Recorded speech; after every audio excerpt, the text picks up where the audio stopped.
Assalamualaikum warahmatullahi wabarakatuh. Teman-teman, saudara-saudara, sahabatku sebangsa dan setanah air.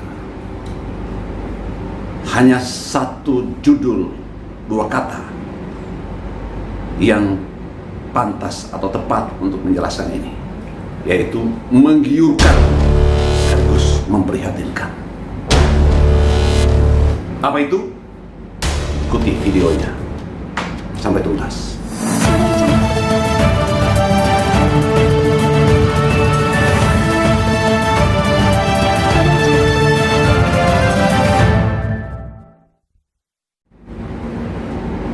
Peristiwanya belum lama ini terjadi, atau sekarang barangkali belum semuanya final prosesnya, tapi datanya sudah masuk di kementerian yang terkait. Satu investor asing dari Eropa Timur atau dari Asia Barat hanya menjual dokumen izin usaha pertambangan nikel di Maluku Utara sudah memperoleh uang 1,3 triliun rupiah. Ilja begini. Konon mereka ini berupaya memperoleh pengesahan dari pengambil kebijakan yang terkait, dari menteri yang terkait. Dan informasinya memang dokumen mereka pengalihan saham itu sedang berada di Kementerian ESDM. Haruskah dibiarkan proses-proses seperti ini atau praktek mafia bisnis seperti ini? No, God! No, God, please, no! No! No! Enak sekali. Sekali lagi, sangat enak mereka yang hanya memegang dokumen ternyata menjualnya dan membawa pulang uang itu ke negeri mereka 1,3 triliun rupiah. Dan itu ternyata bukan saja satu tempat, di beberapa tempat di Indonesia di mana pengusaha asing datang di Indonesia dan kemudian mengumpulkan dokumen, melengkapi dokumennya, lalu menjualnya mereka kembali ke negerinya sendiri. Padahal yang dijual tadi sementara berkasus atau belum clear, dan itu kebetulan saya yang handle di Ombudsman Republik Indonesia. Administrasinya keliru, salah, dan tidak boleh dibiarkan pemilik saham yang bersangkutan untuk terus memperdagangkan iupnya itu sendiri, dokumennya itu sendiri. Tidak boleh.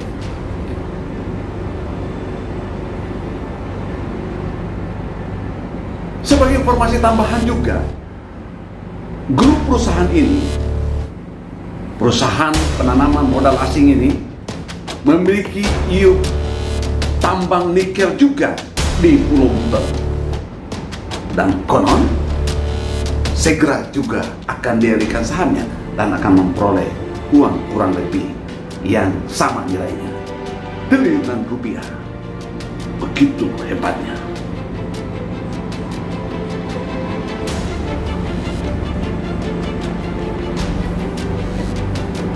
Bagaimana proses mereka memperoleh uang sebegitu banyak? Ikuti cara mereka seperti ini. Bagaimana caranya orang asing seperti itu begitu mudah memperoleh uang triliunan rupiah hanya dengan memperjualbelikan dokumen usaha atau IUP, izin usaha pertambangan? Sederhana, karena di Indonesia ini pada dasarnya memberi karpet merah pada orang asing untuk datang berinvestasi. Berbondong-bondonglah mereka datang ke Indonesia.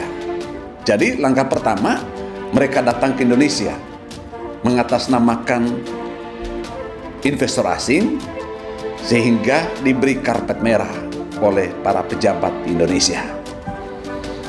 Oh, mari tanam modal Indonesia. Ini mudah, kami beri kemudahan untuk berinvestasi. Datanglah mereka ke Indonesia. Itu langkah pertama. Kedua, membuat perusahaan. Mudah sekali membuat perusahaan. Cukup panggil notaris, buat perusahaan, daftarkan perusahaan itu dengan pemegang saham mayoritas. Ya, orang asing memegang saham mayoritas atau bahkan 100% sahamnya dimiliki oleh mereka. Setelah ada perusahaan, maka langkah ketiga, bermohon untuk memperoleh izin usaha pertambangan. Izin usaha pertambangan mineral dan batu bara tidak sulit. Perusahaan mereka sudah terdaftar di BKPM. Kemudian cari lahan, dapat izin usaha pertambangan, eksplorasi produk, dan kemudian lanjut pada produksi. Atau bahkan di eksplorasi saja, tahapan eksplorasi, dokumennya ditahan.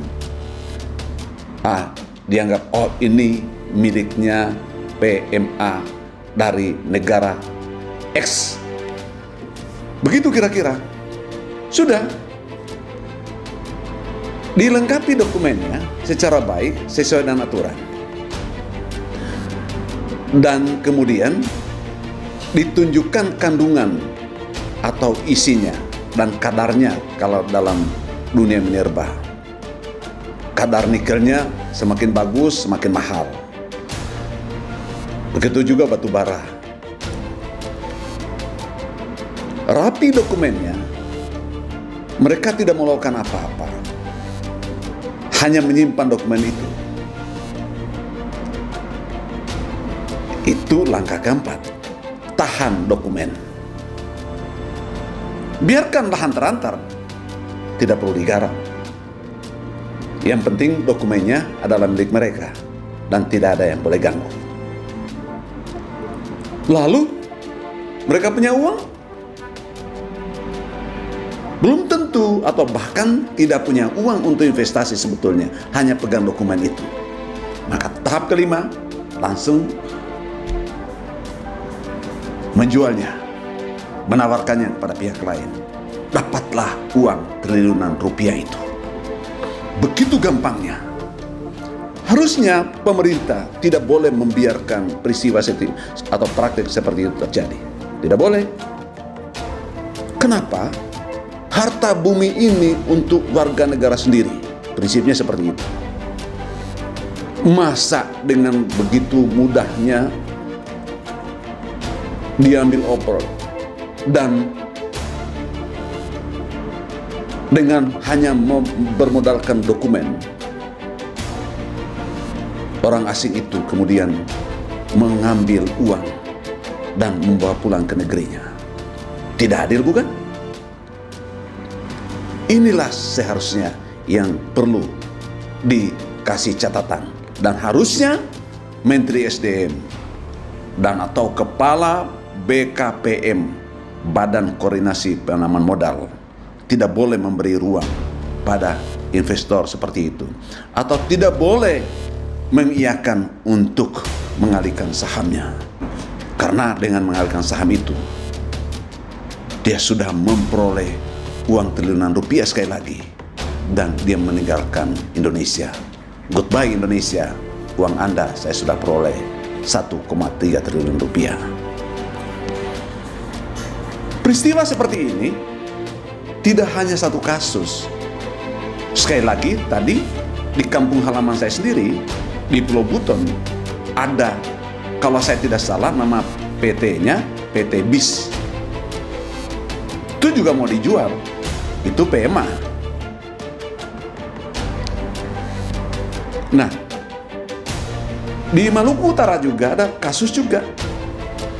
Ternyata pemegang sahamnya yang 99% itu tidak tinggal di Indonesia dan tanah itu terlantar setelah diurus oleh pemegang saham 1%, kemudian dipersoalkan oleh pemegang saham 99% dan menyatakan itu adalah miliknya.